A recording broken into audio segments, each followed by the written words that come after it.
대구 서부 정류장의 마지막 조명이 흐릿하게 번지는 밤 10시. 은주는 무거운 여행 가방의 손잡이를 다시 한번 단단히 잡았다.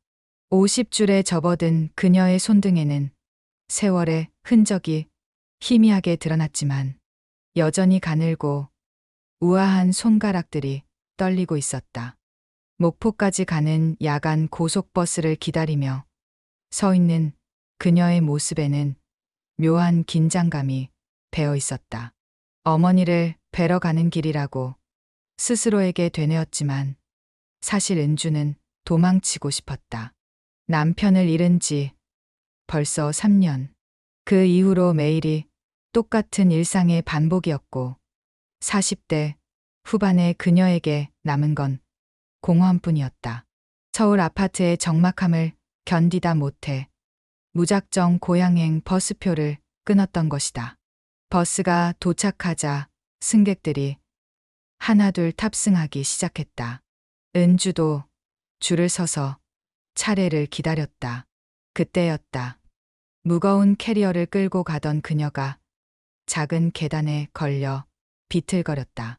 순간 가방이 손에서 미끄러지며 바닥에 떨어질 뻔했다.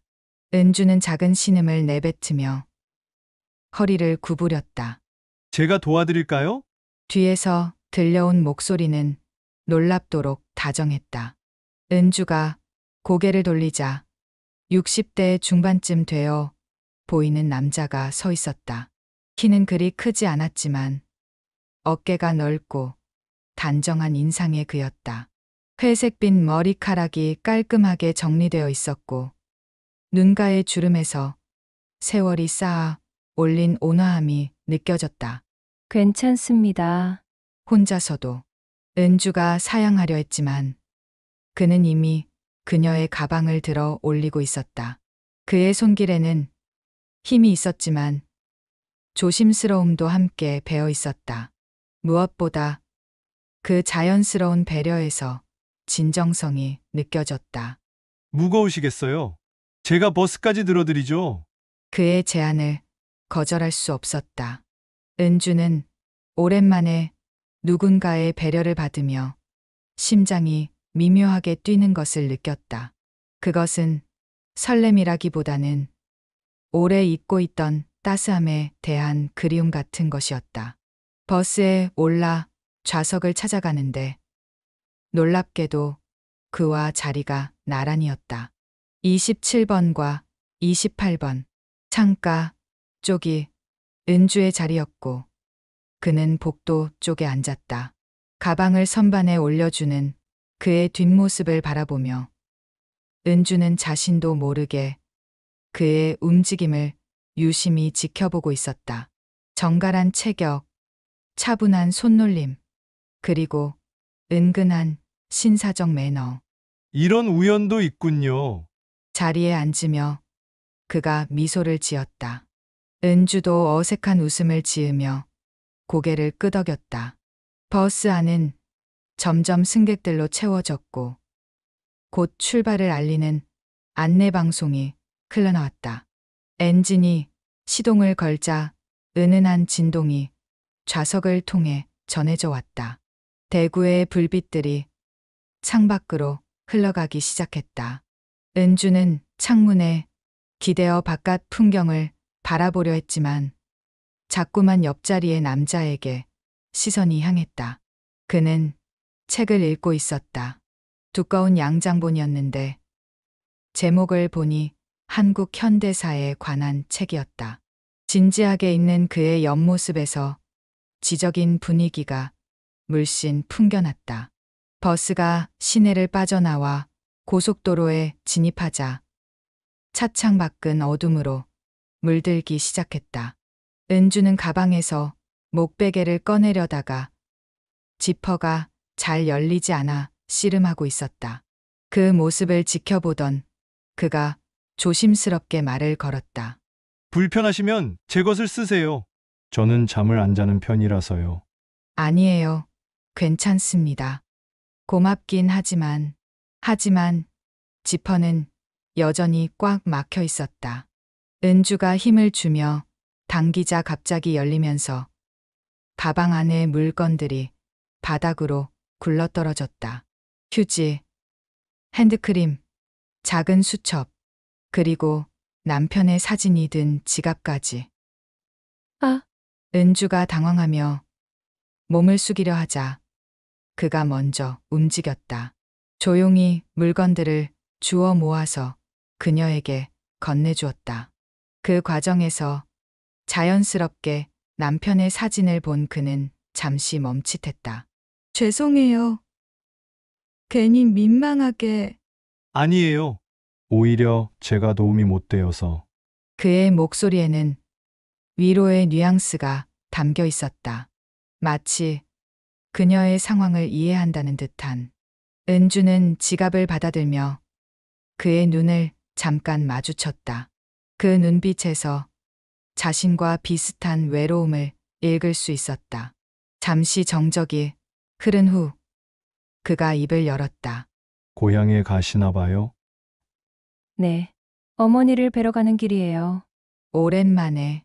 그렇군요. 저도 마찬가지예요.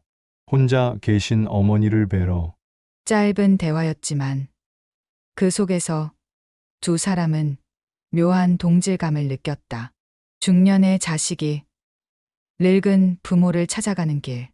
그 뒤에 숨겨진 각자의 사연들. 은주는 문득 이 남자도 자신처럼 무언가를 잃고 혼자가 된 사람이 아닐까 하는 생각이 들었다. 실례지만 성함이 현수라고 합니다. 김현수. 저는 은주예요. 박은주.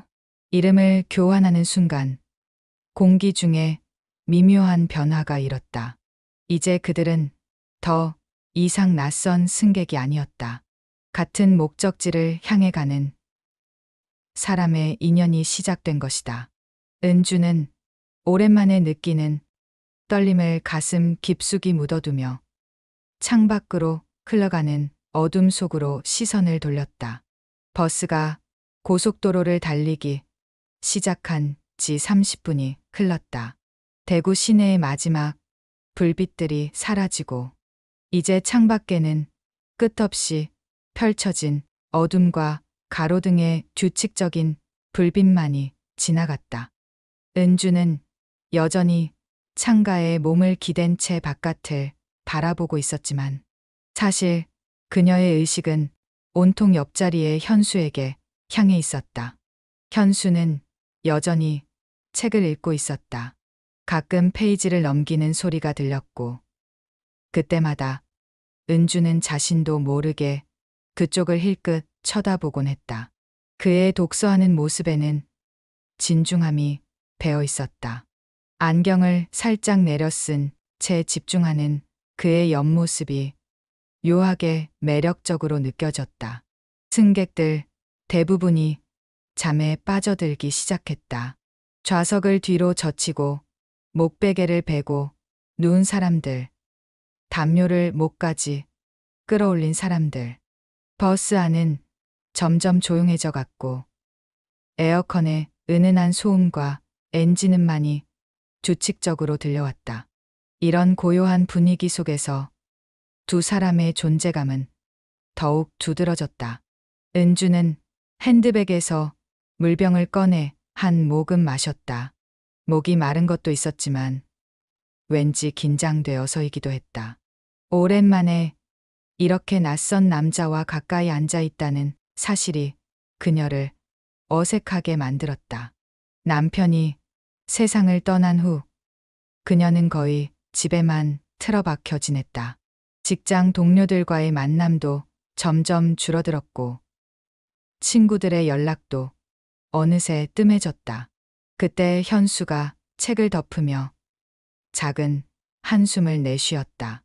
은주가 그쪽을 보자 그가 미안한 듯 미소를 지었다.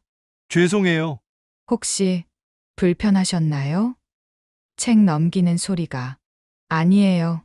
전혀요. 오히려 제가 너무 조용해서 어색했거든요. 그의 배려심, 깊은 말에 은주는 마음이 따뜻해졌다. 이런 세심함이 그를 더욱 매력적으로 보이게 했다. 무슨 책을 읽고 계셨어요? 아, 저는 책을 안 가져왔어요. 그냥 밖을 보고 있었죠? 그렇군요. 저는 역사책을 좋아해서요. 특히 우리나라 근현대사에 관심이 많습니다. 그가 손에 든 책을 살짝 보여주었다.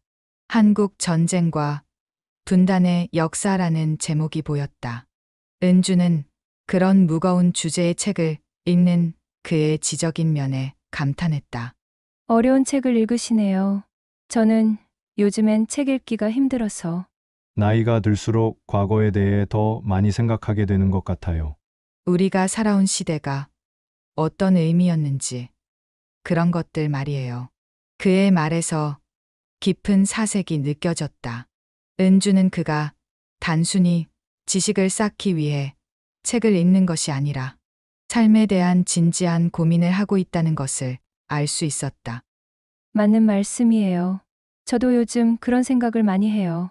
지나온 시간들, 그리고 앞으로 남은 시간들에 대해서 이 말을 하며 은주의 목소리가 살짝 떨렸다. 현수는 그녀의 감정 변화를 놓치지 않았다. 혹시 무슨 어려운 일이라도 있으세요? 그의 조심스러운 물음에 은주는 잠시 망설였다. 낯선 사람에게 자신의 사정을 털어놔도 될까? 하지만 그의 진실한 눈빛을 보자 마음의 문이 조금씩 열리는 것을 느꼈다. 남편을 3년 전에 잃었어요. 그 이후로 매일이 그냥 의미 없이 지나가는 것 같아서요. 그러셨군요. 많이 힘드셨을 텐데. 그의 목소리에는 진심, 어린 위로가 담겨 있었다. 그저 형식적인 위로가 아니라 마치 그 자신도 비슷한 아픔을 겪어본 사람의 목소리였다. 현수 씨도 혹시 비슷한 경험이 있으신 건 아닌가요? 저도 아내를 5년 전에 떠나보냈습니다. 암이었어요. 순간 버스 안의 공기가 무거워졌다. 두 사람 모두 각자의 상실감에 젖어 잠시 말이 없었다. 하지만 그 침묵은 어색하지 않았다. 오히려 서로의 아픔을 이해하는 따뜻한 공감의 시간이었다. 많이 외로우셨겠어요. 은주 씨도 마찬가지셨을 거예요. 혼자라는 게 생각보다 무거운 일이더라고요. 그들의 대화는 점점 깊어져 갔다. 상실의 아픔, 혼자 남겨진 외로움, 그리고 앞으로의 삶에 대한 막막함. 이런 무거운 주제들이었지만 함께 나누고 나니 마음이 한결 가벼워지는 것을 느꼈다. 그래도 이렇게 고향에 가시는 걸 보니 어머니가 계셔서 다행이에요. 네. 어머니만이라도 계셔서 정말 감사해요. 현수 씨는 어떠세요? 저희 어머니도 혼자 계세요. 80이 넘으셨는데도 당신 혼자 모든 걸 하려고 하시더라고요. 걱정이 되어서 자주 내려가려고 하는데 효자시네요. 어머니가 좋아하시겠어요. 그런지는 모르겠어요. 오히려 제가 더 위로받는 것 같아서요. 그의 솔직한 고백에 은주는 마음이 따뜻해졌다. 강한 척하지 않고 자신의 약한 모습도 드러내는 그의 모습이 더욱 진실하게 느껴졌다. 버스가 첫 번째 휴게소에 도착한다는 안내 방송이 나왔다.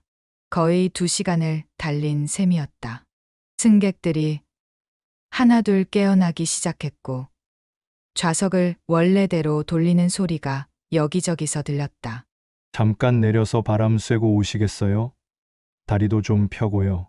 좋은 생각이에요. 저도 좀 답답했거든요. 두 사람은 함께 버스에서 내렸다. 밤 공기가 시원했고 휴게소의 밝은 조명이 눈부셨다. 은주는 현수와 나란히 걸으며 이 모든 상황이 꿈만 같다고 생각했다. 몇 시간 전만 해도 완전한 타인이었던 사람과 이렇게 깊은 이야기를 나누게 될 줄이야. 커피 한 잔 하시겠어요? 네. 좋아요. 휴게소 카페에서 따뜻한 커피를 주문하며 은주는 자신이 조금씩 변하고 있다는 것을 느꼈다. 오랫동안 닫혀있던 마음의 문이 천천히 열리고 있었다. 그리고 그 열쇠를 쥔 사람이 바로 현수라는 것을 그녀는 이미 알고 있었다. 휴게소 카페는 생각보다 한산했다. 몇몇 트럭 운전사들과 심야 여행객들이 드문드문 앉아 있을 뿐이었다. 은주와 현수는 창가 쪽 테이블을 잡고 앉았다. 밖으로는 주차된 버스들과 가로등이 보였고 멀리 고속도로의 불빛들이 끝없이 이어져 있었다. 뜨거운 아메리카노가 테이블 위에 놓였다. 김이 모락모락 올라오는 커피 향이 두 사람 사이의 긴장을 조금씩 풀어주었다. 은주는 종이컵을 두 손으로 감싸며 그 온기를 느꼈다. 오랜만에 누군가와 이렇게 마주 앉아 커피를 마시는 것 같았다. 커피가 생각보다 괜찮네요. 휴게소 치고는 그러게요. 따뜻하니까 좋아요. 짧은 대화 후 잠시 침묵이 흘렀다. 하지만 그 침묵은 어색하지 않았다. 버스 안에서 나눈 깊은 이야기 때문인지 두 사람 사이에는 묘한 친밀감이 형성되어 있었다. 은주는 현수가 커피를 마시는 모습을 지켜보며 이 사람이 자신과 비슷한 상처를 가지고 있다는 사실이 새삼 놀라웠다. 현수 씨, 부인분은 많이 아프셨나요? 조심스럽게 꺼낸 질문이었다. 현수는 잠시 커피컵을 내려놓고 창밖을 바라보았다. 그의 눈빛에 잠깐 슬픔이 스쳤지만 곧 담담한 표정을 되찾았다. 2년 정도 투병했어요. 처음엔 완치될 거라고 믿었는데 결국 못 이겨냈죠. 얼마나 힘드셨을까요? 힘든 건 아내였어요. 저는 그냥 지켜볼 수밖에 없었으니까 그게 더 괴로웠던 것 같아요. 아무것도 해줄 수 없다는 무력감. 그의 목소리에는 지금도 남아있는 자책감이 배어 있었다. 은주는 그 마음을 충분히 이해할 수 있었다. 자신 역시 남편의 갑작스러운 심장마비 앞에서 아무것도 할 수 없었던 그 순간을 떠올렸다. 저희 남편은 갑작스럽게 갔어요. 아침에 평소처럼 출근했는데 오후에 병원에서 연락이 왔죠. 심장마비라고. 그럼 더 충격이 컸겠어요. 준비할 시간도 없이. 네. 정말 믿을 수가 없었어요. 며칠 전까지도 건강하다고 했는데 그날 아침에 제가 조금 차갑게 대했거든요. 사소한 일로 토라져서. 이야기를 하다 보니 은주의 목소리가 떨리기 시작했다. 3년이 지났지만 여전히 그날의 기억은 생생했다. 마지막 말이 차가운 인사였다는 것. 그것이 그녀를 가장 괴롭혔다. 그런 일로 자책하지 마세요. 부부라면 누구나 그런 순간들이 있잖아요. 머리로는 알아요. 하지만 마음은 쉽게 정리가 안 되더라고요. 현수는 자신의 커피컵을 돌리며 깊은 생각에 잠겼다. 그 역시 비슷한 후회들을 안고 살아가고 있었다. 아내가 아픈 동안 더 다정하게 대해줄 걸, 더 많은 시간을 함께 보낼 걸 하는 아쉬움들. 저도 마찬가지예요. 아내가 아플 때 병원 일만 신경 쓰느라 정작 아내의 마음은 제대로 챙기지 못했던 것 같아서요. 현수 씨는 의사세요? 네, 내과 의사였어요. 지금은 은퇴했지만 그제야 은주는 현수의 차분하고 신뢰감 있는 말투의 이유를 알 수 있었다. 오랫동안 환자들을 돌봐온 의사로서의 품격이 자연스럽게 배어 있었던 것이다. 그럼 더 힘드셨을 텐데요. 의학적으로는 다 아시니까. 오히려 그게 독이었어요. 너무 많이 알다 보니까 희망을 가질 수가 없었거든요. 아내에게는 괜찮다고 했지만 속으로는 이미 포기하고 있었으니까. 그의 고백은 너무나 솔직했다. 은주는 그가 혼자서 얼마나 많은 고통을 견뎌왔을지 상상할 수 있었다. 사랑하는 사람의 죽음을 예견하면서도 희망적인 얼굴을 보여줘야 했던 그의 심정을. 정말 힘드셨겠어요. 혼자서 그 무게를 다 감당하시느라. 은주 씨도 마찬가지 아니었나요? 갑작스럽게 혼자가 되어서 모든 걸 처리해야 했을 텐데. 은주는 고개를 끄덕였다. 장례식 준비부터 시작해서 각종 서류, 정리, 보험, 처리까지 슬퍼할 겨를도 없이 해야 할 일들이 산더미처럼 쌓여 있었다. 그리고 그 모든 것이 끝나고 나서야 진짜 공허함이 밀려왔다. 정신없이 바쁘게 지내다가 어느 날 갑자기 조용해지더라고요. 그때부터가 진짜 힘들었어요. 저도 그랬어요. 병원도 그만두고 집도 정리하고 할 일이 없어지니까 시간이 너무 길게 느껴지더라고요. 두 사람은 각자의 상실 경험을 나누며 점점 가까워졌다. 같은 아픔을 겪어본 사람만이 줄 수 있는 위로. 그것이 둘 사이에 흐르고 있었다. 다른 사람들이 건네는 형식적인 위로와는 다른 진짜 공감이었다. 가족들이나 친구들이 위로한다고 하는 말들이 오히려 더 외롭게 만들 때가 있죠. 맞아요. 시간이 약이다. 이제 좀 털고 일어나야 한다. 그런 말들. 마음의 준비가 안 됐는데 그런 말을 들으면 더 위축되더라고요. 그래서 점점 사람들을 안 만나게 되고 그들의 대화는 자연스럽게 현재의 삶으로 이어졌다. 각자 어떻게 하루하루를 버텨내고 있는지, 외로움을 어떻게 달래고 있는지에 대한 이야기들. 은주는 독서와 드라마 시청으로, 현수는 등산과 독서로 시간을 보내고 있다고 했다. 요즘은 어머니 뵈러 자주 내려가는 편이에요. 혼자 있는 시간이 길어지면 자꾸 우울해져서. 저도 그래요. 그래서 이번에도 갑자기 표를 끊었거든요. 다행히 같은 버스를 탔네요. 그의 말에 은주는 미소를 지었다. 정말 다행이었다. 만약 혼자 이 긴 밤길을 왔다면 얼마나 우울했을까. 하지만 현수와 함께하니 오히려 마음이 편안했다. 버스 출발 10분 전이라는 안내 방송이 흘러나왔다. 두 사람은 아쉬운 듯 커피잔을 정리하며 자리에서 일어났다. 짧은 시간이었지만 많은 이야기를 나눴고 서로에 대해 더 깊이 알게 되었다. 이야기해 주셔서 고마워요. 오랜만에 마음 편하게 얘기할 수 있어서. 저야말로요. 현수 씨 덕분에 마음이 한결 가벼워진 것 같아요. 버스로 돌아가는 길, 은주는 자신의 마음에 일어난 변화를 느꼈다. 3년 동안 혼자 끙끙 앓았던 상처들이 누군가와 나누고 나니 조금씩 아물어가는 것 같았다. 그리고 그 상대가 현수라는 것이 그녀에게는 더 없는 위로였다. 버스가 다시 출발한 지 30분이 지났다. 휴게소에서의 깊은 대화를 나눈 후 두 사람 사이의 분위기는 확연히 달라져 있었다. 처음 만났을 때의 어색함은 완전히 사라지고 대신 편안한 친밀감이 자리 잡았다. 은주는 창가에 기대어 앉아 있었지만 이제는 현수의 존재가 부담스럽지 않았다.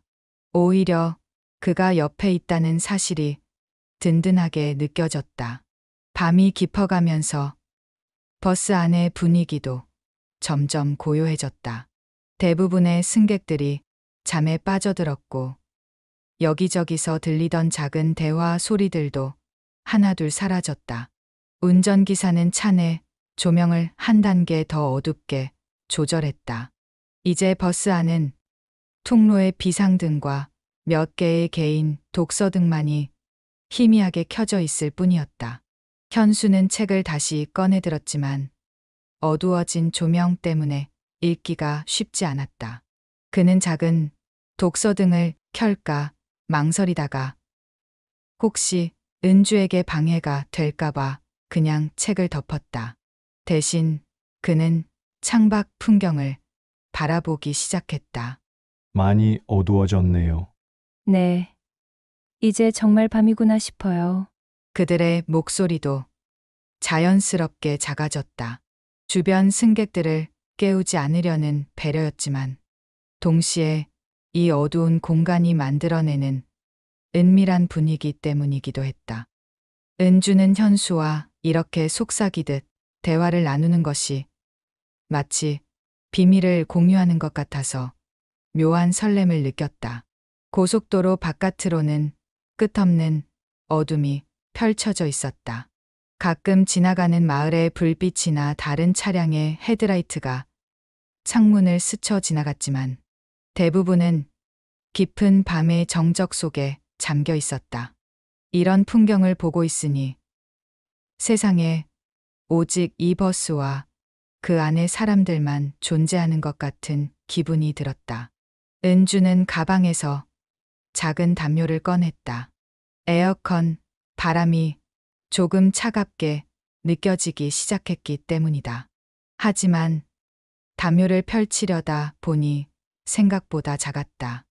어깨까지만 겨우 덮을 수 있는 크기였다. 추부세요? 제가 승무원분께 담요를 더 받아올까요? 아니에요. 괜찮아요. 이걸로도 충분해요. 하지만 현수는 은주가 추위를 참고 있다는 것을 눈치챘다. 그녀가 담요를 목까지 끌어올리고 몸을 움츠리고 있는 모습이 안쓰러워 보였다. 그는 잠시 망설이다가 자신의 자켓을 벗기 시작했다. 이거라도 더 덮으세요. 정말 괜찮다고요. 현수 씨가 추우실 텐데 저는 추위를 잘 안 타는 편이에요. 그냥 받으세요. 그는 자신의 회색 가디건을 은주에게 건넸다. 은주는 한참을 사양하다가 결국 그의 배려를 받아들였다. 가디건에서는 은은한 남성적인 향이 났다. 너무 진하지 않으면서도 품격 있는 향이었다. 은주는 그 냄새를 맡으며 묘한 기분을 느꼈다. 언제부터인가 잊고 있던 남자의 온기, 그것이 그리웠다는 것을 새삼 깨달았다. 고마워요. 정말 따뜻해요. 다행이네요. 어둠 속에서 나누는 작은 대화들은 특별한 의미를 갖는 것 같았다.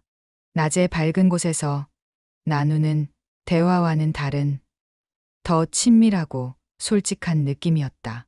은주는 현수의 가디건을 어깨에 걸치고 있으면서 마치 그의 품에 안겨 있는 것 같은 착각을 했다. 시간이 흐르면서 버스 안은 더욱 조용해졌다. 이제 엔진 소리와 타이어가 아스팔트를 구르는 소리, 그리고 에어컨의 희미한 바람 소리만이 들릴 뿐이었다. 이런 정적 속에서 두 사람의 존재감은 더욱 선명해졌다. 은주는 현수의 규칙적인 숨소리를 들을 수 있었고, 가끔 그가 몸을 움직일 때마다 의자가 삐걱거리는 작은 소리도 들렸다. 잠이 안 오시나요? 네. 원래 버스에서는 잠을 잘 못 자요. 현수 씨는요? 저도 마찬가지예요. 평소에도 잠이 많지 않은 편이고요. 그들은 둘 다 잠들지 않고 이 긴 밤을 함께 보내게 될 것 같았다. 은주는 그 사실이 나쁘지 않다고 생각했다. 오히려 현수와 더 많은 시간을 보낼 수 있어서 좋았다. 이런 기회가 언제 또 있을까 싶었다. 창밖으로는 간혹 다른 차량들이 지나갔다. 화물트럭의 커다란 헤드라이트가 버스 안을 순간적으로 밝혔다가 다시 어둠에 잠기곤 했다. 그럴 때마다 은주는 현수의 얼굴을 잠깐씩 볼 수 있었다. 어둠 속에서도 그의 단정한 이목구비와 온화한 표정이 자정이 넘어가면서 버스 안은 완전히 잠든 사람들의 세계가 되었다. 코 고는 소리, 뒤척이는 소리, 그리고 깊은 잠에 빠진 사람들의 고른 숨소리가 어우러져 하나의 자장가를 만들어내고 있었다. 이런 고요한 분위기 속에서 은주와 현수만이 깨어 있었다. 은주는 현수의 가디건을 어깨에 걸친 채 창밖을 바라보고 있었다. 하지만 실제로는 창에 비친 현수의 모습을 보고 있었다. 어둠 속에서도 그의 단정한 옆모습이 선명하게 보였다. 가끔 그가 고개를 돌려 자신을 바라볼 때마다 은주는 가슴이 두근거렸다. 현수 역시 은주를 의식하고 있었다. 그녀가 자신의 가디건을 입고 있는 모습이 묘하게 아름다워 보였다. 50이 넘은 나이에도 불구하고 그녀에게는 여전히 여성적인 매력이 있었다. 특히 어둠 속에서 더욱 신비로워 보이는 그녀의 모습에 현수는 자신도 모르게 빠져들고 있었다. 시간이 흐르면서 현수는 점점 은주에게 가까워지고 있었다. 처음에는 팔걸이에 팔을 올려놓는 정도였지만 어느새 그의 어깨가 은주의 어깨에 거의 닿을 듯한 거리까지 다가와 있었다. 은주는 그의 기척을 느끼며 심장이 빨라지는 것을 억제할 수 없었다. 많이 피곤하실 텐데 제 어깨에 기대서 좀 쉬세요. 그의 제안은 조심스러웠지만 진심이 느껴졌다. 은주는 잠시 망설였다. 이런 제안을 받아들여도 될까? 하지만 정말 피곤하기도 했고 무엇보다 현수의 따뜻한 배려를 거절하고 싶지 않았다. 괜찮을까요? 무겁지 않으실까요? 전혀요. 편하게 기대세요. 은주는 조심스럽게 현수의 어깨에 머리를 기댔다. 그의 어깨는 생각보다 넓고 단단했다. 그리고 그에게서 나는 은은한 향이 코끝에 스며들었다. 남성적이면서도 깔끔한 향이었다. 은주는 오랜만에 느끼는 남자의 체온과 향기에 마음이 설레었다. 현수는 은주의 머리가 자신의 어깨에 닿는 순간 전기가 흐르는 듯한 느낌을 받았다. 그녀의 머리카락에서 나는 샴푸 향이 은은하게 풍겨왔고 그녀의 따뜻한 체온이 옷을 통해 전해져 왔다. 이런 친밀한 접촉이 언제 만에인지 기억도 나지 않았다. 괜찮으세요? 불편하지 않으세요? 네. 정말 편해요. 고마워요.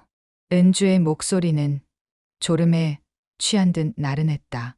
하지만 실제로는 현수와의 이 친밀한 접촉 때문에 오히려 더 잠이 오지 않았다. 그의 규칙적인 심장박동 소리가 들렸고 가끔 그가 숨을 쉴 때마다 가슴이 살짝 오르락내리락 하는 것을 느낄 수 있었다.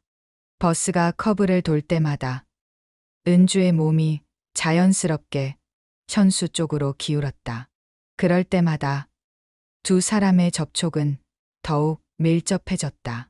현수는 은주가 떨어지지 않도록 조심스럽게 팔로 감싸 안았다. 그 순간 은주는 완전히 그의 품 안에 안겨 있게 되었다. 이렇게 하면 더 안전할 거예요. 그의 말은 타당했지만 두 사람 모두 이것이 단순한 안전을 위한 조치가 아니라는 것을 알고 있었다. 은주는 현수의 팔 안에서 오랫동안 느끼지 못했던 안정감을 느꼈다.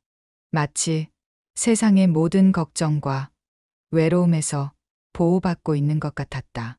현수의 손이 은주의 어깨를 감싸고 있었다. 처음에는 단순히 그녀를 지지하기 위한 것이었지만 점점 그의 손길이 부드러워졌다. 마치 소중한 것을 다루듯 조심스럽고 애정 어린 터치였다. 은주는 그의 손길을 통해 자신에 대한 그의 마음을 읽을 수 있었다. 현수 씨, 네, 이런 기분이 정말 오랜만이에요. 그녀의 고백은 솔직했다. 남편을 잃은 후 3년 동안 그녀는 스스로를 여자라는 존재로 여기지 않았다. 그저 혼자 살아가야 하는 한 사람의 인간일 뿐이었다. 하지만 현수의 품 안에서 그녀는 다시 여자로서의 자신을 발견하고 있었다. 저도요. 이렇게 누군가가 소중하게 느껴지는 게 그의 목소리에는 진심이 담겨 있었다. 아내를 잃은 후 5년 동안 그 역시 감정적으로 메마른 상태로 살아왔다. 하지만 은주와 함께하는 이 시간들이 그의 얼어붙었던 마음을 천천히 녹여주고 있었다. 두 사람은 말없이 서로의 온기를 느끼며 시간을 보냈다. 버스는 여전히 어둠 속을 달리고 있었고 주변 승객들은 모두 깊은 잠에 빠져 있었다. 이 공간에는 오직 그들 둘만 존재하는 것 같았다. 은주는 현수의 가슴에 귀를 기대고 그의 심장박동을 들었다. 처음에는 규칙적이던 심박이 점점 빨라지는 것을 느낄 수 있었다. 그것은 자신 때문이라는 것을 알았다. 자신 역시 마찬가지였다. 가슴이 두근거려서 현수가 느낄 수 있을 정도였다. 은주 씨도 마음이 편하세요? 네, 정말 편해요. 이상하게도 불안하지가 않아요.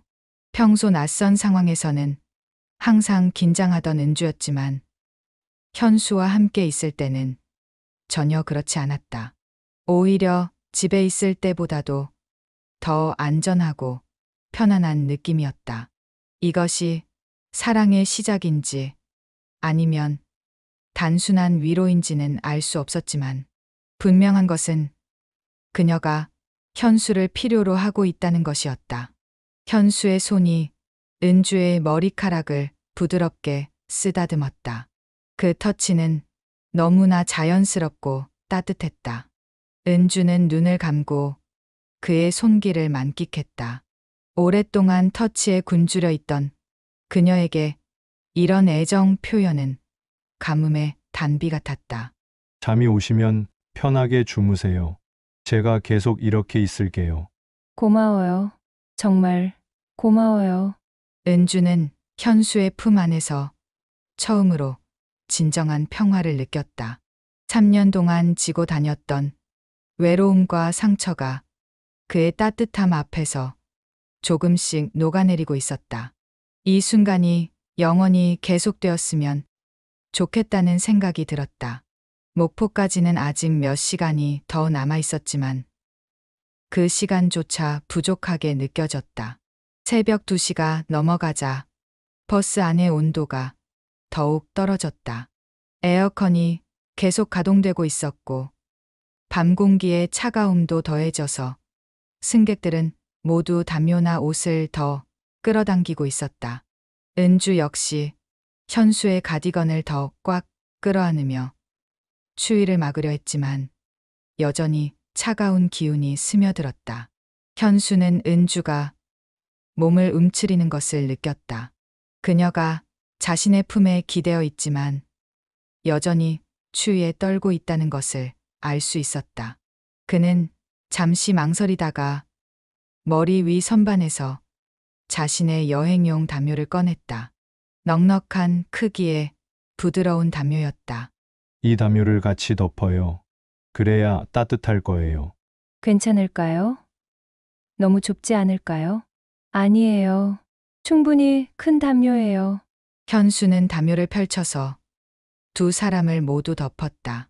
순간 그들만의 작은 세계가 만들어졌다. 담요 아래는 따뜻했고 바깥 세상과는 완전히 차단된 느낌이었다. 은주는 이 상황이 너무나 낯설면서도 동시에 자연스럽게 느껴진다는 것에 놀랐다. 담요 아래에서 두 사람의 거리는 더욱 가까워졌다. 좁은 버스 좌석에 두 사람이 하나의 담요를 덮고 있으니 어쩔 수 없이 밀착될 수밖에 없었다.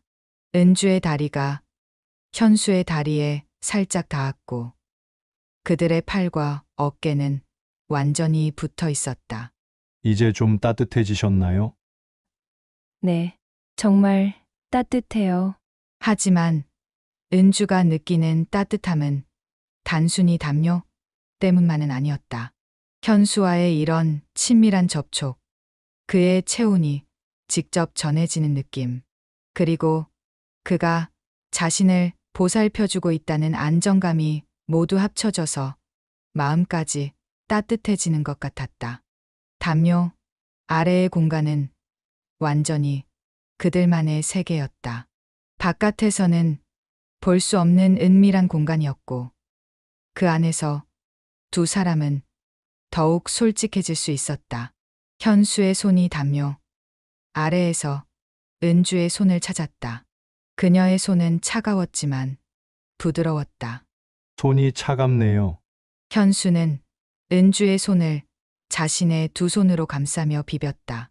그의 손은 따뜻하고 거칠었다. 오랫동안 수술을 해온 의사의 손답게 정교하면서도 힘이 있었다. 은주는 그의 손길을 통해 전해지는 온기에 마음이 녹는 것을 느꼈다. 현수 씨 손은 정말 따뜻해요. 의사 시절에 항상 손을 따뜻하게 유지하는 습관이 있어서요. 환자들이 차가운 손을 싫어하거든요. 그의 설명은 실용적이었지만 은주에게는 그 모든 것이 자신을 위한 특별한 배려처럼 느껴졌다. 그는 여전히 사람을 돌보는 마음을 가지고 있었고 지금 그 따뜻한 마음이 자신에게 향하고 있었다. 담요 아래에서 두 사람의 손이 계속 잡혀 있었다. 처음에는 단순히 추위를 막기 위한 것이었지만 점점 그 의미가 달라지고 있었다. 은주는 현수의 엄지손가락이 자신의 손등을 부드럽게 쓰다듬는 것을 느꼈다. 그 작은 애무가 그녀의 전신에 전기 같은 느낌을 보냈다. 이런 기분 정말 오랜만이에요. 현수, 어떤 기분이요? 누군가가 저를 이렇게 소중하게 대해주는 기분이요. 그녀의 고백에 현수의 마음이 움직였다. 그는 은주가 얼마나 외로웠을지, 얼마나 이런 따뜻함에 목말라 있었을지 상상할 수 있었다. 자신 역시 마찬가지였다. 누군가를 보살피고 누군가로부터 필요로 받는다는 느낌이 그리웠다. 저도요. 이렇게 누군가를 아끼고 싶은 마음이 든 게 그의 말은 완전한 고백이었다. 은주는 그의 말에 가슴이 뛰는 것을 느꼈다. 이것이 사랑의 시작인지는 확실하지 않았지만 분명히 특별한 감정이었다. 남편을 잃은 후 처음으로 다른 남자에게 이런 감정을 느끼고 있었다. 담요 아래에서 현수의 다른 손이 은주의 어깨를 감쌌다. 그녀는 완전히 그의 품에 안겨 있게 되었다. 이 자세가 남들이 보기에는 부적절할 수도 있다는 생각이 들었지만 지금 이 순간만큼은 그런 것들이 중요하지 않았다. 편하세요? 네, 너무 편해요.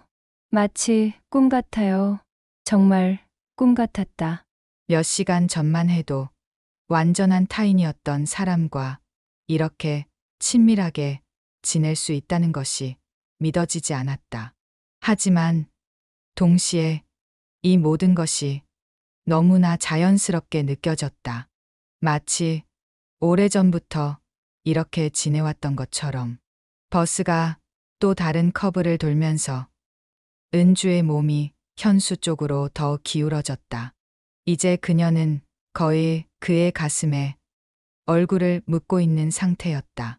현수의 셔츠 너머로 그의 체온과 심장 박동이 직접 전해졌다. 그의 심장이 빠르게 뛰고 있다는 것을 느낄 수 있었다. 심장 소리가 들려요. 많이 떨리나요? 네. 저도 마찬가지예요.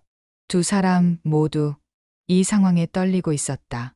중년의 나이에 이런 설렘을 느낀다는 것이 어색하면서도 귀중했다. 젊은 시절의 사랑과는 다른 더 깊고 성숙한 감정이었다. 상처와 외로움을 겪어본 사람들만이 느낄 수 있는 특별한 애정이었다.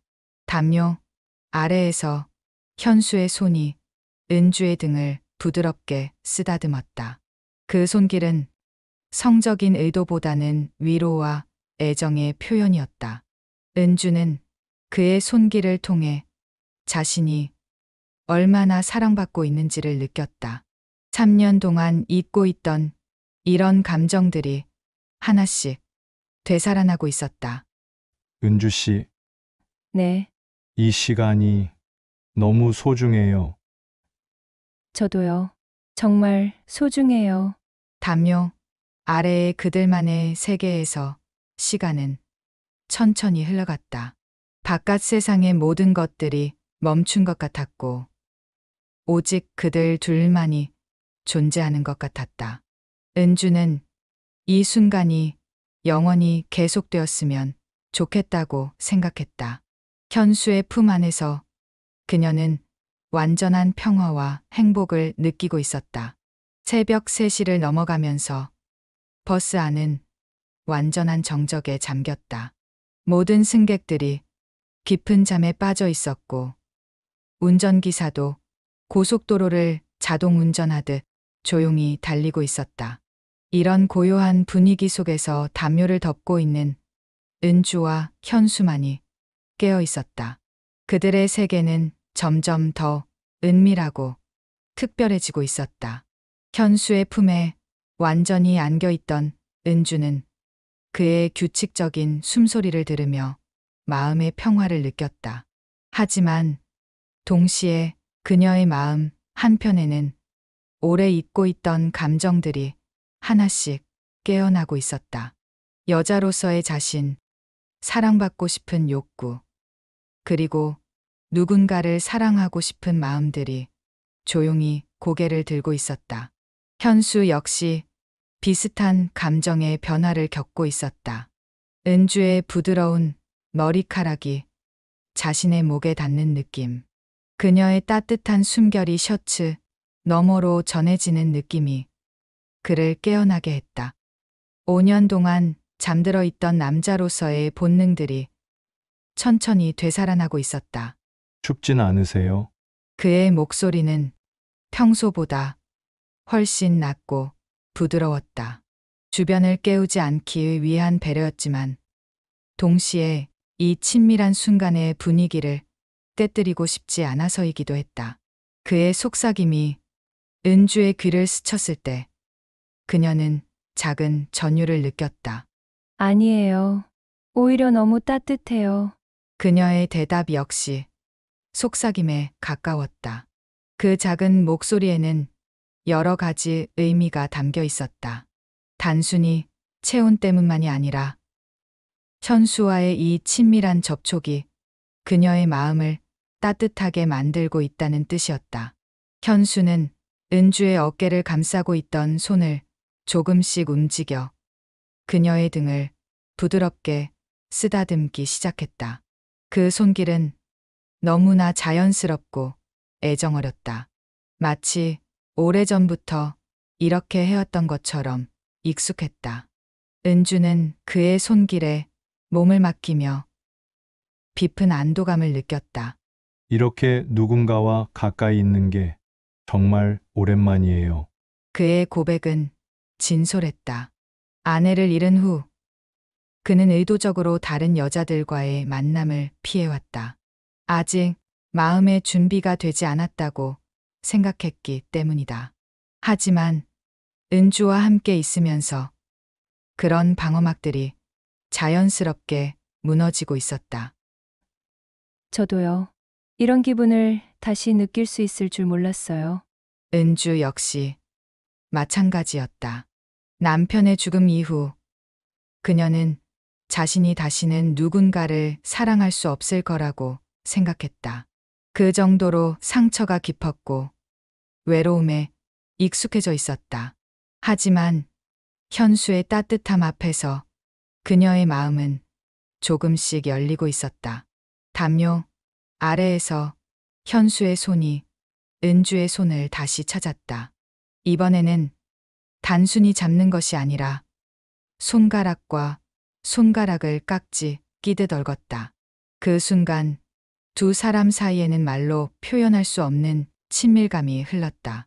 마치 서로의 마음이 직접 연결된 것 같은 느낌이었다. 은주 씨, 네, 제가 너무 성급한 건 아닐까요? 그의 조심스러운 물음에 은주는 고개를 들어 그를 바라보았다. 어둠 속에서도 그의 진실한 눈빛을 볼 수 있었다. 그는 자신의 감정을 확신하면서도 동시에 그녀의 마음을 존중하고 있었다. 아니에요. 저도 같은 마음이에요. 그녀의 대답에 현수는 안도의 한숨을 내쉬었다. 그리고 조심스럽게 그녀의 얼굴에 손을 대었다. 그의 손바닥이 그녀의 뺨에 닿자 은주는 눈을 감았다. 그 터치가 너무나 부드럽고 사랑스러웠기 때문이다. 정말 아름다우세요. 그의 속삭임에 은주의 가슴이 뛰었다. 50이 넘은 나이에 아름답다는 말을 듣는다는 것이 얼마나 특별한 일인지 그녀는 잘 알고 있었다. 특히 진심이 담긴 그의 목소리로 들으니 더욱 감동적이었다. 현수 씨가 그렇게 말해주시니까 정말 그런 것 같아요. 그녀의 대답은 겸손하면서도 솔직했다. 남편을 잃은 후 그녀는 거울을 보는 것조차 힘들어했다. 화장도 거의 하지 않았고 옷차림에도 신경 쓰지 않았다. 하지만 현수의 시선을 받으며 그녀는 다시 자신을 여자로 인식하기 시작했다. 새벽 4시 30분 버스가 두 번째 휴게소에 도착한다는 안내방송이 흘러나왔다. 은주와 현수는 담요 아래에서 서로를 바라보며 아쉬운 미소를 지었다. 이 특별한 시간이 잠시 중단되어야 한다는 것이 못내 아쉬웠다. 하지만 동시에 밝은 곳에서 서로를 제대로 바라볼 수 있다는 기대감도 있었다. 잠깐 내려서 산책할까요? 새벽 공기도 마시고요. 좋아요. 다리도 좀 펴고 싶어요. 두 사람은 조심스럽게 담요를 정리하고 자리에서 일어났다. 몇 시간 동안 같은 자세로 있었던 탓에 몸이 조금 굳어 있었지만 마음만큼은 한없이 가벼웠다. 은주는 현수의 가디건을 돌려주려 했지만 그는 계속 입고 있으라고 했다. 밖이 쌀쌀할 거예요. 계속 입고 계세요. 고마워요. 그의 세심한 배려에 은주는 또 한 번 감동했다. 이런 작은 것들이 쌓여서 사랑이 되는 것일까?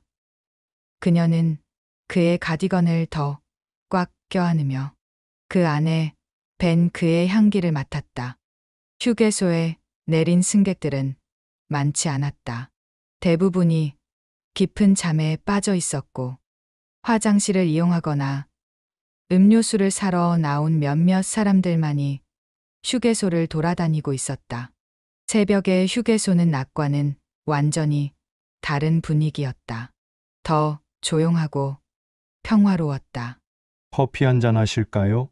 아니면 따뜻한 차라도요. 따뜻한 차가 좋겠어요. 허브티 있을까요? 현수, 같이 찾아보죠. 두 사람은 나란히 걸으며 휴게소 내부를 둘러보았다. 이번에는 처음 만났을 때와는 완전히 다른 분위기였다. 서로를 의식하고 있지만 어색하지 않았고 오히려 자연스럽고 편안했다. 마치 오래된 연인처럼 보일 정도였다. 카페에서 따뜻한 허브티를 주문하고 이번에는 야외 테라스를 선택했다. 새벽 공기는 차가웠지만 상쾌했고 하늘에는 아직 별들이 총총히 빛나고 있었다. 은주는 현수의 가디건을 입고 있어서 춥지 않았다. 별이 정말 많아요. 그러게요. 서울에서는 이렇게 많은 별을 보기 힘든데 두 사람은 테라스의 벤치에 앉아 차를 마시며 하늘을 올려다보았다. 새벽의 고요함 속에서 그들만의 시간이 계속되고 있었다. 버스 안에서와는 또 다른 로맨틱한 분위기였다. 은주 씨, 제가 너무 갑작스럽게 다가간 건 아닐까요? 그의 조심스러운 물음에 은주는 고개를 돌려 그를 바라보았다. 휴게소의 조명 아래에서 본 그의 얼굴은 더욱 다정해 보였다. 눈가의 주름들마저 따뜻해 보였다. 아니에요. 오히려 제가 놀랐어요. 이런 감정을 다시 느낄 수 있다는 게. 저도 마찬가지예요. 아내를 떠나보낸 후에 다른 여자분을 의식해 본 적이 없었거든요. 그의 솔직한 고백에 은주는 마음이 복잡해졌다. 기쁘면서도 한편으로는 부담스럽기도 했다. 자신이 그에게 특별한 존재가 되고 있다는 것을 느꼈기 때문이다. 저도요. 남편 이후로는 상상도 해본 적이 없었어요. 그럼 우리 둘 다 새로운 시작인 셈이네요. 그의 말에 은주는 미소를 지었다. 새로운 시작. 그 말이 희망적으로 들렸다. 끝이라고 생각했던 것이 실은 시작일 수도 있다는 것을. 무서워요. 뭐가요? 이 감정이 진짜일까 봐서요. 그리고 동시에 진짜가 아닐까 봐서도요. 그녀의 복잡한 심경을 현수는 충분히 이해할 수 있었다. 자신 역시 같은 혼란을 겪고 있었기 때문이다. 이것이 진정한 사랑인지 아니면 외로움이 만들어낸 착각인지 확신할 수 없었다. 현수, 시간이 답을 줄 거예요. 급하게 결론 내릴 필요는 없으니까요. 현수 씨는 항상 이렇게 지혜로우세요? 지혜롭다기보다는 나이가 들어서 조급하지 않게 된 것 같아요. 젊었을 때는 모든 걸 빨리 결정하려고 했는데 그의 말에 은주는 고개를 끄덕였다. 정말 그랬다. 중년이 되어서야 인생에는 서두를 필요가 없다는 것을 깨달았다. 특히 감정의 문제는 더욱 그랬다. 혹시 연락처를 주고받을 수 있을까요? 조심스럽게 꺼낸 그녀의 제안에 현수는 놀랐다.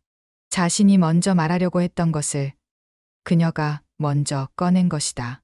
물론이죠. 저도 꼭 그러고 싶었어요. 두 사람은 핸드폰을 꺼내 서로의 연락처를 교환했다. 번호를 입력하는 그 순간이 묘하게 특별하게 느껴졌다. 이제 그들은 이 버스 여행이 끝난 후에도 연결될 수 있게 되었다. 이름은 현수 선생님으로 해놓을게요. 저는 은주 씨로 할게요. 서로의 폰에 이름을 저장하는 순간 두 사람 사이에는 묘한 떨림이 흘렀다. 이제 정말로 연인 관계로 발전할 수 있는 가능성이 생긴 것이다. 목포에 도착하면 언제 다시 만날 수 있을까요? 저는 3일 정도 있다가 올라갈 예정이에요. 저도 비슷해요. 그럼 서울 올라가서 만나요. 네. 좋아요. 구체적인 만남 약속까지 잡고 나니 모든 것이 현실로 다가왔다. 이것은 단순한 버스 안에서의 로맨스가 아니라 진짜 관계로 발전할 가능성이 있는 만남이었다. 은주 씨, 네. 오늘 이 버스를 탄 게 정말 다행이에요. 저도요. 운명인 것 같아요. 두 사람은 서로를 바라보며 미소를 지었다. 새벽 하늘의 별빛 아래에서 그들의 새로운 이야기가 시작되고 있었다. 상처받은 두 마음이 서로를 치유하며 새로운 사랑을 만들어가는 아름다운 이야기가 이제 버스에 올라가야겠네요. 네. 아쉽지만요. 두 사람은 아쉬움을 뒤로하고 버스로 돌아갔다. 하지만 이제 그들에게는 확실한 미래가 있었다. 목포에 도착한 후에도 서울로 돌아간 후에도 계속될 관계가 있었다. 그 생각만으로도 남은 여행 시간이 더욱 특별해질 것 같았다. 휴게소에서 돌아온 두 사람의 분위기는 확연히 달라져 있었다. 연락처를 교환하고 미래에 대한 약속을 나눈 후 그들 사이에는 이전보다 훨씬 깊은 친밀감이 흐르고 있었다. 은주는 현수의 가디건을 여전히 입고 있었고 그 안에서 그의 체온과 향기를 느끼며 행복감에 젖어 있었다. 버스가 다시 출발하자 차 내 조명이 꺼졌다. 승객들은 대부분 계속 잠들어 있었고 몇몇은 휴게소에서 깨어났다가 다시 잠자리에 들려고 하고 있었다. 은주와 현수는 자신들의 자리로 돌아가며 서로를 바라보았다. 이제 그들의 눈빛에는 확신이 있었다. 이제 정말 마지막 구간이네요. 그러게요. 벌써 새벽 5시가 다 되어가니까. 목포까지는 이제 2시간 정도밖에 남지 않았다. 생각해보니 아쉬웠다. 이 특별한 시간이 곧 끝난다는 것이 못내 아쉬웠다. 하지만 동시에 그들에게는 미래가 있었다. 서울에서 다시 만날 약속이 있었다. 현수는 담요를 다시 꺼내어 두 사람을 덮었다. 이번에는 처음처럼 망설이지 않았다. 은주 역시 자연스럽게 그의 품에 안겼다. 이제 이 모든 것이 너무나 당연하고 편안하게 느껴졌다. 이번에는 정말 편하게 쉬세요. 제가 깨우지 않을게요. 저는 잠이 안 올 것 같아요. 너무 설레서요. 그녀의 솔직한 고백에 현수는 미소를 지었다. 자신 역시 마찬가지였다. 50대 중반과 60대 초반의 나이에 이런 설렘을 느낀다는 것이 신기하면서도 감사했다. 담요 아래에서 현수의 손이 은주의 손을 찾았다. 이번에는 더욱 확신에 찬 터치였다. 그의 손가락이 그녀의 손가락 사이로 스며들어 깍지를 끼었다. 그 순간 두 사람 사이에는 전기 같은 느낌이 흘렀다. 손이 떨려요. 저도요. 서로의 떨림을 느끼며 두 사람은 미소를 지었다. 이런 순수한 설렘이 얼마나 오랜만인지 모르겠다. 젊은 시절의 그것과는 다른 더 깊고 진실한 감정이었다. 현수는 은주의 어깨를 감싸 안으며 그녀를 더 가까이 당겼다. 은주는 그의 가슴에 얼굴을 묻었다. 그의 심장박동이 빨라지고 있다는 것을 느낄 수 있었다. 자신 때문이라는 것을 알았다. 은주 씨, 네. 제가 너무 많은 걸 바라는 건 아닐까요? 그의 조심스러운 물음에 은주는 고개를 들어 그를 바라보았다. 어둠 속에서도 그의 진실한 눈빛을 볼 수 있었다. 그는 자신의 욕구를 드러내면서도 동시에 그녀의 마음을 배려하고 있었다. 어떤 걸 바라시는데요? 당신과 진짜 가까워지고 싶어요. 마음도 몸도. 그의 솔직한 고백에 은주의 가슴이 뛰었다. 그녀 역시 같은 마음이었다. 3년 동안 잊고 있던 여자로서의 욕구가 그의 품에서 되살아나고 있었다. 저도 같은 마음이에요. 그녀의 대답에 현수는 안도의 한숨을 내쉬었다. 그리고 조심스럽게 그녀의 얼굴을 어루만졌다. 그의 손바닥이 그녀의 뺨에 닿자 은주는 눈을 감았다. 담요 아래에서 두 사람의 접촉은 점점 더 친밀해졌다. 현수의 손이 은주의 등을 부드럽게 쓰다듬었고 은주는 그의 가슴에 손을 올렸다. 그의 심장박동을 직접 느낄 수 있었다. 이런 기분 정말 오랜만이에요. 저도요. 이런 떨림을 다시 느낄 수 있을 줄 몰랐어요. 두 사람은 서로의 체온을 느끼며 조용히 시간을 보냈다. 말보다는 터치로, 시선으로 서로의 마음을 확인했다. 이런 무언의 소통이 더욱 깊고 의미 있게 느껴졌다. 현수의 손이 은주의 머리카락을 부드럽게 쓰다듬었다. 그 터치는 너무나 사랑스럽고 애정어렸다. 은주는 그의 손길 하나하나에 전신이 반응하는 것을 느꼈다. 오랫동안 잊고 있던 감각들이 하나씩 되살아나고 있었다.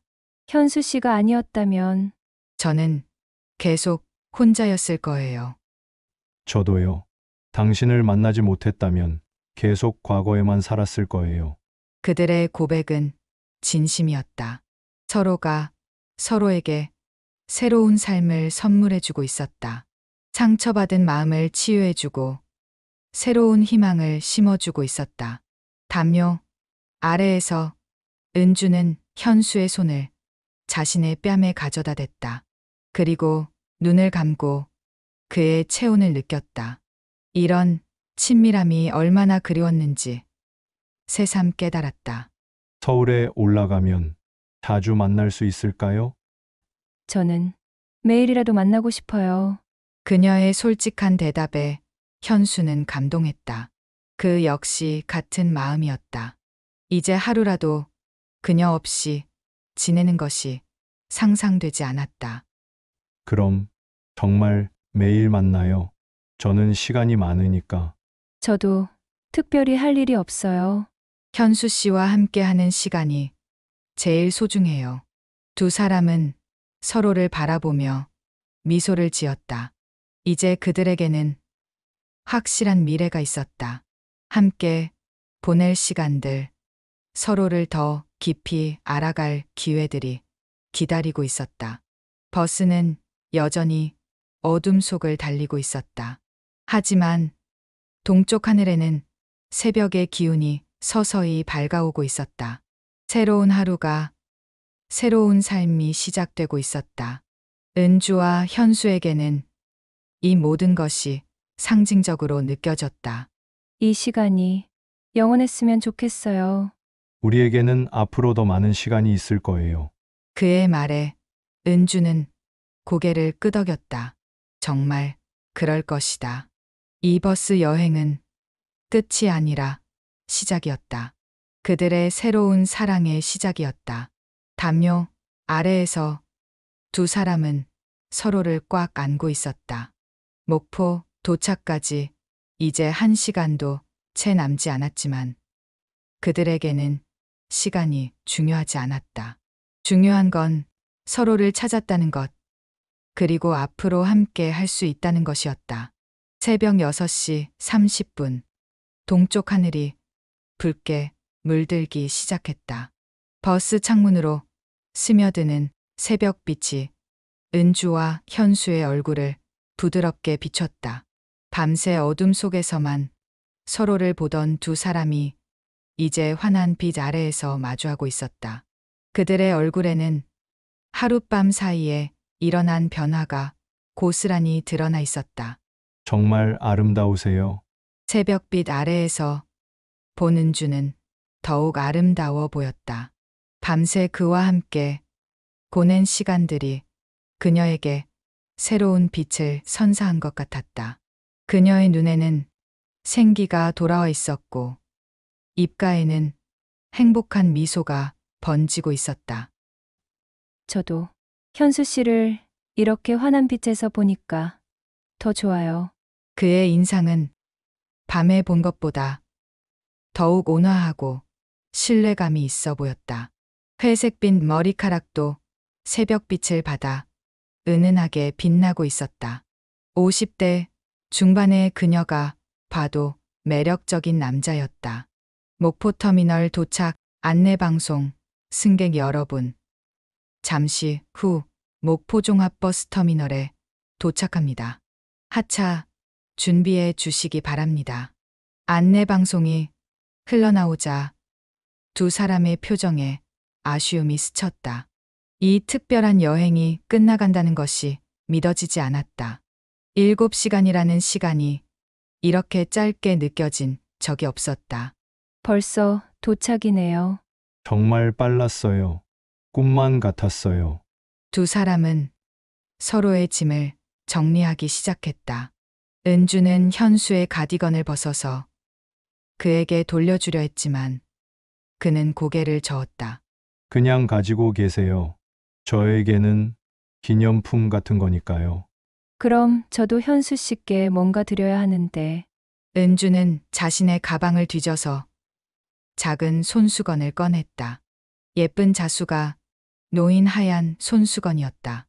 이거라도 받아주세요. 고마워요. 소중히 간직할게요. 그는 그녀의 손수건을 받아서 조심스럽게 주머니에 넣었다. 작은 선물이었지만 두 사람에게는 특별한 의미가 있었다. 버스가 목포터미널에 도착하자 승객들이 하나둘 일어나기 시작했다. 하지만 은주와 현수는 서두르지 않았다. 이 순간을 조금이라도 더 연장하고 싶었다. 저희가 마지막에 내려요. 네. 좋아요. 다른 승객들이 모두 내린 후에야 두 사람이 자리에서 일어났다. 현수는 은주의 캐리어를 들어주었고 은주는 그의 배려에 또 한 번 감동했다. 이런 세심함이 그를 더욱 특별하게 만들었다. 버스에서 내리자 목포의 아침 공기가 상쾌하게 맞이해 주었다. 바다 냄새가 살짝 섞인 공기였다. 터미널은 아직 한산했고 새벽 첫 차를 기다리는 몇몇 사람들만이 있을 뿐이었다. 어디로 가시나요? 시내버스로 갈아타야 해요. 현수 씨는요? 저도 시내버스요. 혹시 같은 방향이면 좋겠는데 두 사람은 각자의 목적지를 확인해 보니 완전히 다른 방향이었다. 어머니들이 사시는 곳이 목포 시내 반대편이었다. 아쉽게도 반대 방향이네요. 그럼 여기서 헤어져야겠네요.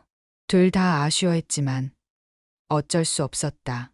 하지만 그들에게는 앞으로의 약속이 있었다. 서울에서 다시 만날 확실한 계획이 있었다. 언제 서울 올라가신다고 하셨죠? 3일 후 저녁 기차로 올라갈 예정이에요. 저는 4일 후에 올라가려고 하는데. 그럼 당신이 먼저 올라가시는군요. 괜찮아요. 연락드릴게요. 현수는 자신의 명함을 꺼내서 은주에게 건넸다. 병원 원장 시절 사용했던 명함이었다. 이게 제 정식 연락처예요. 언제든 연락 주세요. 저는 명함이 없어서 전화번호만 주고받았는데 현수 그것만으로도 충분해요. 두 사람은 서로를 바라보며 잠시 말이 없었다. 이제 정말 헤어져야 한다는 것이 실감났다. 하지만 이것이 영원한 이별이 아니라는 것을 알고 있었다. 현수 씨, 네, 정말 고마웠어요. 이 여행이 제 인생에서 가장 특별한 시간이었어요. 저도요. 당신을 만난 게 정말 기적 같아요. 현수는 조심스럽게 은주에게 다가가서 그녀를 껴안았다. 사람들이 보는 앞에서였지만 그는 상관없었다. 이 순간의 감정을 표현하지 않으면 후회할 것 같았다. 서울에서 꼭 만나요. 약속이에요. 네, 꼭 만나요. 저도 그날만 기다릴게요. 포옹을 풀고 나서도 두 사람은 쉽게 발걸음을 옮기지 못했다. 계속 뒤돌아보며 서로를 확인했다. 마치 꿈에서 깨어나면 사라질까봐 두려워하는 것 같았다. 연락 꼭 해요. 도착하시면 바로 문자 주세요. 네, 알겠어요. 현수 씨도 안전하게 다녀오세요. 드디어 두 사람이 각자의 버스 정류장으로 향했다. 걸어가면서도 계속 뒤돌아보며 손을 흔들었다. 은주의 눈에는 눈물이 맺혀 있었다. 기쁜 눈물이었다. 버스를 기다리며 은주는 현수의 가디건을 꽉 껴안았다. 그의 향기가 여전히 남아 있었다. 이 향기를 맡으면 지난 밤의 모든 순간들이 생생하게 떠올랐다. 핸드폰에 문자가 왔다. 현수에게서였다. 현수의 문자, 벌써 보고 싶어요. 3일이 3년 같을 것 같아요. 은주는 미소를 지으며 답장을 보냈다. 은주의 답장, 저도요. 서울 가는 기차에서 연락드릴게요. 조심히 다녀오세요. 시내버스가 도착했다. 은주는 버스에 오르며 창밖을 바라보았다. 저 멀리 현수의 모습이 보였다. 그 역시 자신을 바라보고 있었다. 두 사람은 서로에게 손을 흔들었다. 버스가 출발하면서 현수의 모습이 점점 작아졌다. 하지만 은주의 마음속에서 그는 더욱 커져만 갔다. 이제 그녀에게는 새로운 삶이 기다리고 있었다. 현수와 함께 할 새로운 사랑의 이야기가 정말 새로운 시작이구나. 창밖으로 목포의 아침 풍경이 흘러갔다. 하지만 은주의 마음은 이미 서울에 가 있었다. 현수와 다시 만날 그날을 기다리며 그녀는 새로운 희망을 품고 어머니 댁으로 향했다. 어둠 속에서 시작된 사랑이 이제 밝은 햇살 아래에서 꽃 피울 준비를 하고 있었다.